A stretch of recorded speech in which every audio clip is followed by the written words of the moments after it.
Pandemi atau bencana terkadang membuat keuangan atau ekonomi kita jadi berantakan gitu ya. Membuat ekonomi kita menjadi harus sangat-sangat diperhatikan gitu ya. Jadi bukan hanya ekonomi kita pribadi tapi ekonominya negara, ekonominya eh, kehidupan kita juga sebenarnya harus kita kita baik-baiklah kita kita menyikapinya gitu ya. Dan kali ini gue akan bahas tentang mengelola keuangan saat pandemi. Oke, saksikan terus videonya di The Baskoro Channel di YouTube dan The Baskoro Scale Up Podcast di Spotify. Oke, saksikan terus kelola keuangan saat pandemi.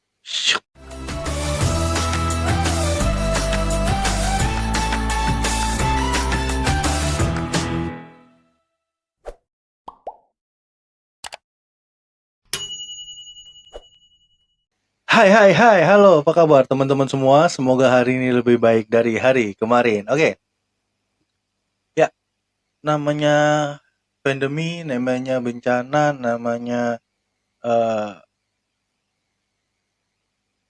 alam ya. Kita nggak bisa pastikan, kita nggak bisa prediksi dan kita nggak bisa rencanakan gitu ya. Nah,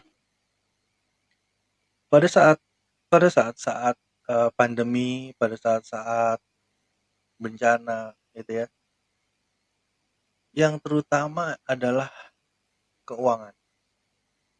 Keuangan itu memang benar-benar eh, langsung dihajar, langsung langsung berpengaruhnya luar biasa, sehingga banyak orang yang kaget, akan kondisi, akan keadaan gitu ya.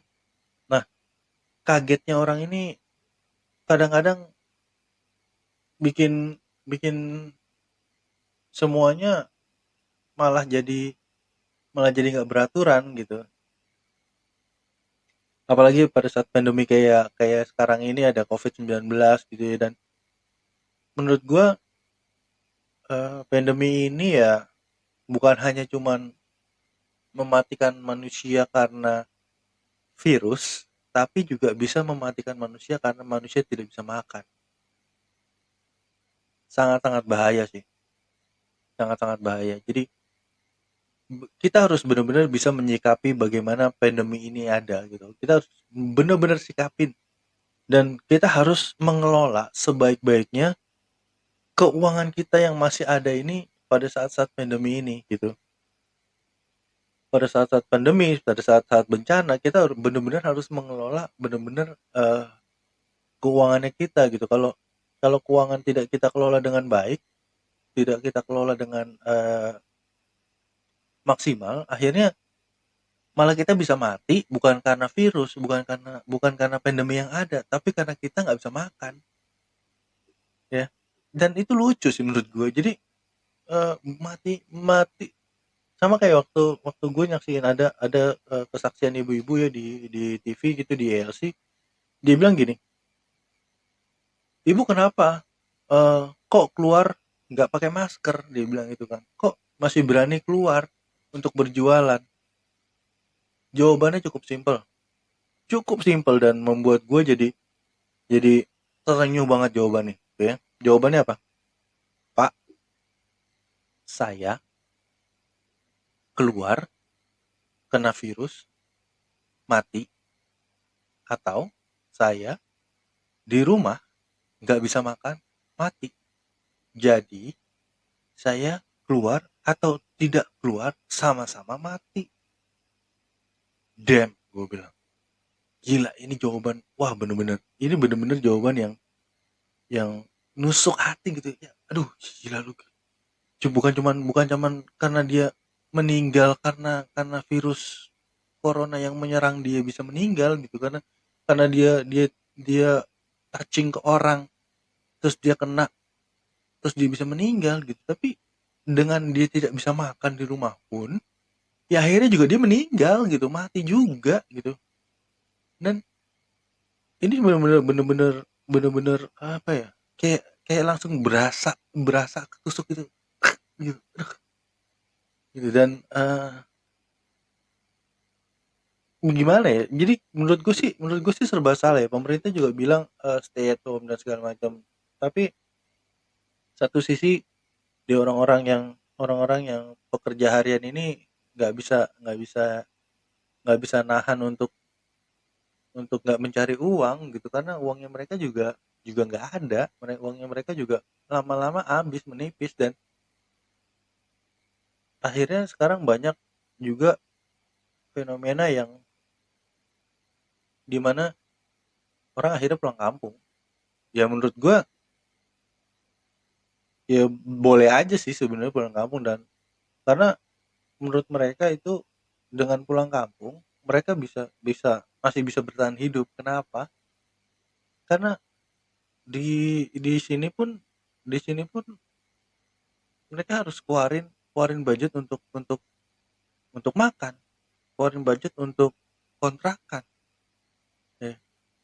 Padahal pendapatannya mereka juga juga berkurang gitu. Pendapatan mereka juga kurang banget. Pendapatan mereka yang dimana harus dirumahkan itu, atau harus stay at home atau di rumah aja itu, ya mereka nggak, akhirnya nggak dapat uang gitu.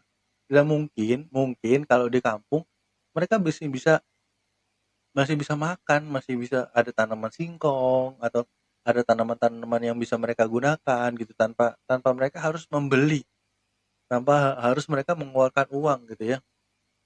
Nah, itu pilihannya mereka gitu. Nah, yang ditakutin pemerintah adalah semua pulang kampung akhirnya terjadi pengumpulan massa di angkutan umum yang menyebabkan banyaknya penyebaran penyebaran malah virusnya ini malah tambah bersebar banyak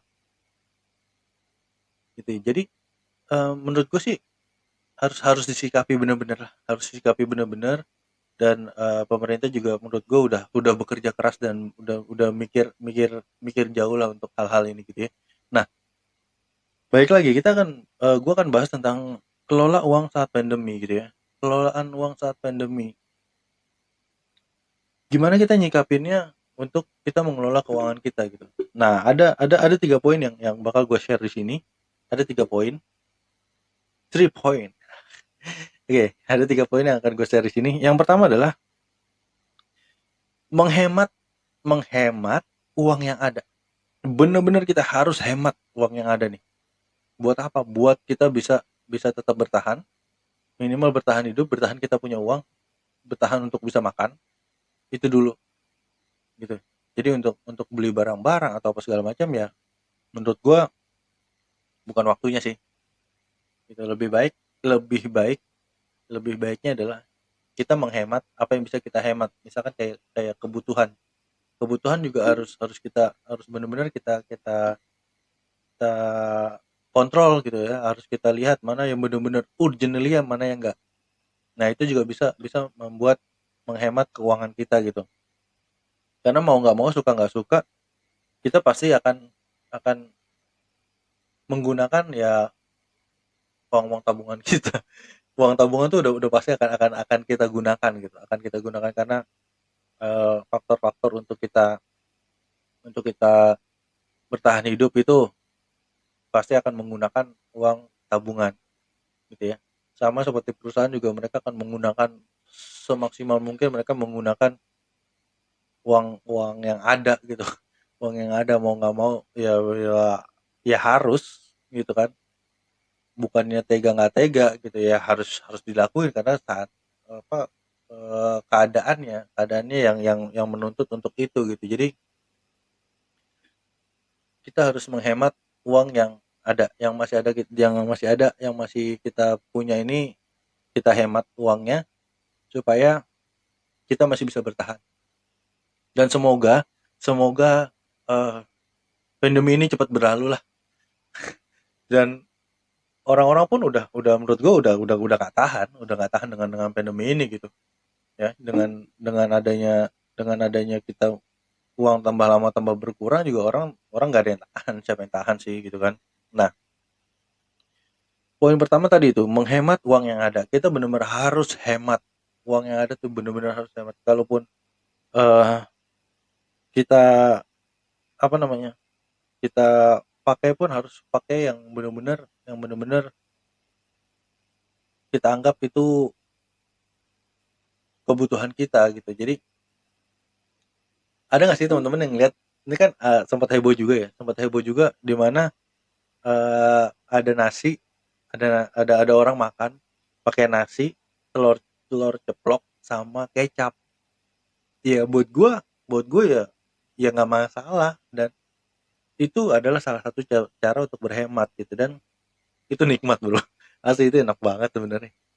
Mungkin ya, mungkin mungkin kalau kita makan gitu tiap hari juga bosen gitu. Tapi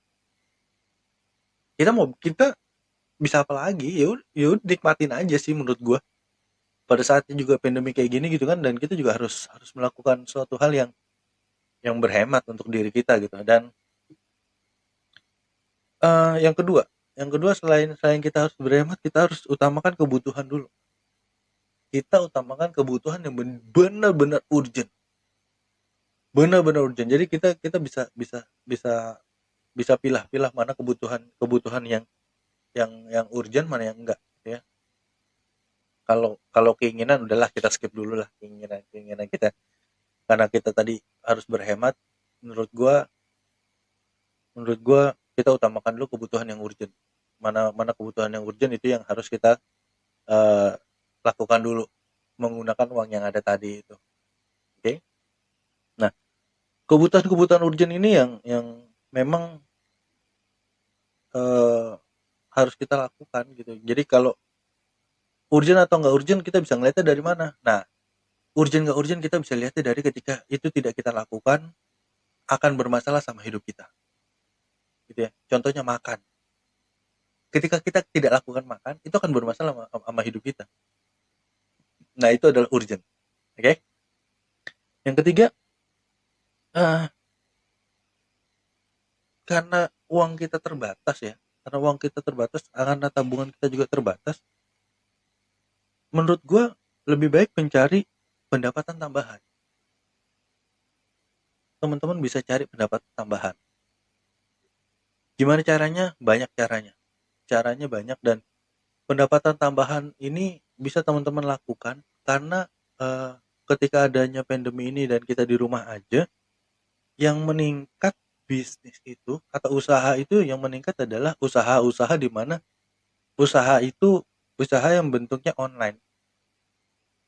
Nah, usaha-usaha online ini yang menurut gua bisa survive, bisa bisa bertahan gitu ketika ada pandemi ini ya. Nah, cari pendapatan tambahan. Pendapatan tambahan banyak bisa kita lakukan. Kita bisa lihat apa yang ada atau apa kemampuan kita untuk kita bisa menambah pendapatan kita gitu ya.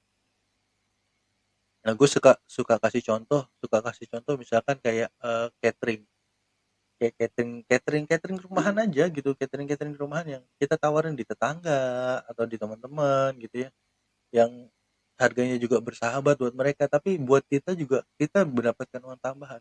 Selain kita buat tempat apa kita dapat uang tambahan, kitanya juga bisa memanfaatkan itu sebagai makanan kita gitu. Jadi kita buat lebih dari uang yang ada, minimal kita nggak belanja untuk makan kita, gitu ya. Nah, itu teman-teman bisa lakuin. Tawarin aja catering rumahan itu, banyak banyak yang mau kok, banyak yang mau. Ketika saat pandemi gini banyak yang mau. Gitu, coba coba teman-teman lakuin, eee, mencari cari pendapatan tambahan. Baik bisa bisa catering rumahan, atau kalau teman-teman punya punya skill untuk apa namanya, servis kendaraan gitu ya, tawarkan aja jasa teman-teman untuk servis kendaraan di rumah ya, home service gitu kan, home service. Jadi walaupun mereka nggak nggak bekerja atau di rumah aja gitu, stay at home aja, mereka juga terkadang ingin merawat kendaraannya. Jadi ketika mereka harus harus di rumah aja, mereka nggak bisa jalan ke bengkel gitu ya, dan eh, ketika ada yang nawarin untuk home service, itu bisa bisa bisa bisa dilakukan sih. Itu bisa bisa menjadi pilihan mereka sih menurut gua. Nah, pendapatan tambahan ini kita bisa lihat di diri kita apa yang bisa kita explore. Karena apa? Karena orang akan orang akan menjadi kreatif ketika dibenturkan pada suatu hal, gitu ya. Pada satu kondisi yang kayak gini loh, yang kayak orang eh, masuk gang buntu, orang dikejar anjing masuk gang buntu. Nah, itu ya. Orang dikejar anjing masuk gang buntu. Nah, itu kan akhirnya banyak banyak ide yang keluar daripada saat eh, kita terpojok, pada saat kita kita dalam kondisi yang memang harus melakukan sesuatu gitu. Nah, pada saat pandemi inilah yang dimana kita harus melakukan sesuatu gitu ya. Silakan teman-teman pikirkan apa yang teman-teman bisa lakukan untuk diri teman-teman ya. Tinggal lihat kemampuan apa yang bisa teman-teman lakukan gitu ya. Jadi carilah pekerjaan-pekerjaan tambahan gitu ya. Banyak juga yang misalkan mau jadi untuk kerjaan tambahannya reseller gitu ya. Ada juga gitu, dan akhirnya tim reseller saya banyak. Saya punya kita kita ada saya ada beberapa teman-teman trainer yang membuat sebuah program, dan kita buat buku juga. Akhirnya banyak teman-teman dari tim reseller ini yang bertambah untuk membantu kita untuk menjualkan buku-buku kita dan program-program training kita gitu. Jadi, dan itu juga akan jadi pendapatan tambahan loh buat teman-teman semua gitu ya. Nah, apa sih yang bisa kita ambil dari kejadian ini, dari pandemi ini gitu ya? Menurut gue banyak yang bisa kita ambil gitu. Yang banyak bisa kita ambil adalah, pertama, kalau yang gue alamin adalah eh, gue bisa buka training kelas online gitu ya, kayak webinar gitu. Tapi ini gue luar biasa sih. Luar biasanya apa? Luar biasanya adalah pesertanya banyak gitu. Kok bikin training online malah pesertanya banyak? Karena apa? Karena mereka nggak ada batasan waktu, ya. Nggak ada batasan waktu, biayanya murah, dan mereka bisa dapat ilmu gitu loh. Dan nggak ada batasan wilayah juga gitu. Dan ini yang akhirnya jadi fenomena gitu. Jadi fenomena di teman-teman trainer nih, jadi fenomena. Dan ya akhirnya jadi pendapatan juga buat kita gitu. Dan banyak hal yang bisa kita lakuin untuk kita bisa bertahan hidup sih. Makanya tadi gue bilang, ide-ide kreatif itu akan keluar ketika kita terpojok, ketika kita eh, dalam kondisi yang tidak nyaman malahan gitu ya. Nah, oke, untuk menyikapinya itu teman-teman silahkan pikirkan kira-kira pendapatan tambahan apa sih yang bisa teman-teman lakukan gitu. Yang pertama tadi adalah teman-teman harus menghemat uang yang ada. Yang kedua, utamakan kebutuhan-kebutuhan yang memang benar-benar urgently, ya, yang memang benar-benar darurat gitu ya. Yang ketiga, teman-teman harus punya pendapatan tambahan. Pendapatan tambahan. Walaupun nggak besar, tapi minimal ada dan bisa buat survive hidup gitu ya. Nah, oke. Jadi dari tiga ini silakan teman-teman lakukan supaya kita bisa tetap bisa survive, dan pandemi ini biar cepat cepat berlalu lah gitu ya. Jaga selalu kesehatan. Ikuti anjuran pemerintah yang kita harus di rumah aja, tapi kita juga harus kreatif ya, supaya apa yang kita lakukan bisa menghasilkan uang dan menjadi pendapatan tambahan. Dan cuci tangan, jaga kesehatan, jaga kebersihan, dan semoga hari ini lebih baik dari hari kemarin. See you, bye bye.